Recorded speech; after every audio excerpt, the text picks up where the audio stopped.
जय श्री राम।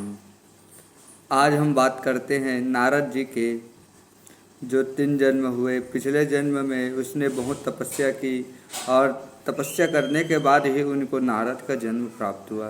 पहले जन्म में नारद जी महाराज जो है वह एक गंधर्व कुल में उनका जन्म हुआ और गंधर्व कुल में जन्म होते ही उसको अपने स्वरूप का बहुत घमंड हो गया।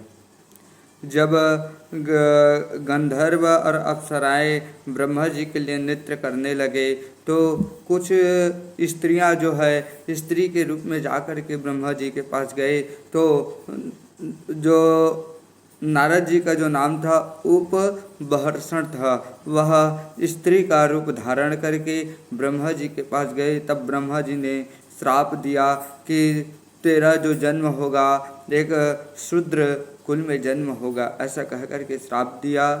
नारद जी महाराज गंधर्व कुल से जब उसकी देहांत हुई तब दूसरा जन्म उसको दासी कुल में जन्म लेना पड़ा। दासी कुल में उसकी 5 उम्र की वर्ष में उसके पिता का देहांत हो गया। पिताजी का जब देहांत हुआ तो माताजी को जो है दूसरे के यहाँ काम करना पड़ा और नारद मुनि को भी साथ में रख कर के काम करने लगा। एक दिन वह अपने मालिक के घर में काम कर रही थी तो कुछ संत मुनि आए उसके गांव में। तब जो दासी है उनकी सेवा में लग गई और उस सेवा में करते करते वह संतों से कहा कि प्रभु यह बालक जो है आपके लिए समिधा लेकर के आएंगे और पुष्प की ज़रूरत पड़े तो पुष्प लेकर के आएंगे, इसलिए मैं आपके चरणों पे छोड़ता हूँ। नारद जो बालकपन में संत मुनि का जो सेवा करते उनके लिए फूल लेकर के आते, समिधा लेकर के आते और संतों का सत्संग भी वह सुनते थे। और सत्संग सुन कर के शाम के समय जब वह भोजन करते, भोजन में कुछ पत्तल में जूठन रह जाते, उनको नारद मुनि जो है खा लेते। उस जन्म में उनका नाम था नंद, उनका नंद नाम था। और जैसे ही संत लोग जो है, क्योंकि संत जो है कभी रुकते नहीं हैं एक स्थान पर वे, वह अल्प क्षण के लिए रहते। चतुर्मास जैसे ही समाप्त हुआ अपने स्थान को जाने लगे तब नारद जी उनके संत से प्रभावित हो गए और कहने लगे कि संत जी हमें आपके चरणों पे लेके चलिए, मैं यहाँ रुकना नहीं चाहता। तब संतों ने कहा कि पुत्र तेरा माता भी जीवित है तो तेरे को हम लेकर नहीं जा सकते, तो तेरे को हम एक मंत्र देते हैं, उस मंत्र का तू निरंतर जाप करना, प्रभु अवश्य आपको मिलेंगे। अब नारद जी को पछतावा होने लगा, फिर भी क्या करते। माता जो थी, एक दिन माता काम करते करते कुछ एक सर्प ने उसको डस लिया। तब नारद जी कहने लगे कि यह तो भगवान की मर्जी था और भगवान की मर्जी था ताकि मैं मोह और बंधन से छूट जाऊं। नारद जी ने क्रिया करके एक जंगल में जा करके एक पीपल के वृक्ष में उस मंत्र का जाप करने लगा और वह मंत्र 12 अक्षरों से था। ओम नमो भगवते वासुदेवाय नमः।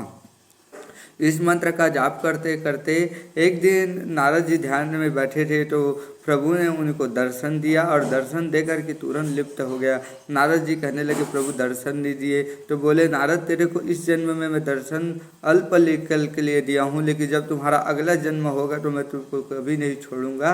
ऐसा कह करके फिर नारद जी भगवान की कृपा जान करके निरंतर जाप करते रहे। समय आया तो नारद जी महाराज जो है अपने उस जो है रूप को छोड़ करके फिर अगले जन्म में भगवान सनातन को जन्म दे करके मानस पुत्रों में नारद जी का जन्म हुआ और इसी जन्म में नारद जी का जन्म हुआ और तभी से वह विष्णु और भगवान का पार्षद बन गए और केवल वीणा बजा करके चारों धाम में वह घूमते रहते। प्रभु की जो है दास अनुरागी बन गया, उनके गुण गाथाओं को गाने लगा और जगह जगह प्रसार होने लगा।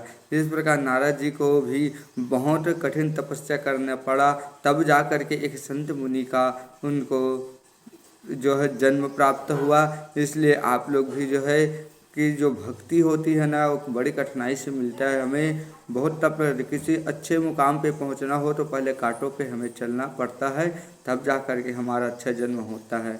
इस प्रकार नारद मुनि जो है भक्ति की महिमा को बतलाते हैं कि भक्ति के मार्ग में चलने के लिए बहुत कठिन तपस्या करना पड़ता है और जिस तरह हम उस तपस्या पे चल जाएं तब जा कर के हमें भगवत की प्राप्ति होता है।